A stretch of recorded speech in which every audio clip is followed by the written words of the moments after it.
Tabiatda yomon iqlim yo'q. Har bir fasl o'zi bir ne'mat.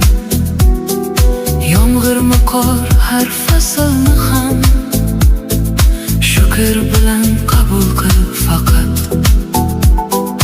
Ruhiy iztiroblar silsilasi yolg'izlikka muhr bosgandi.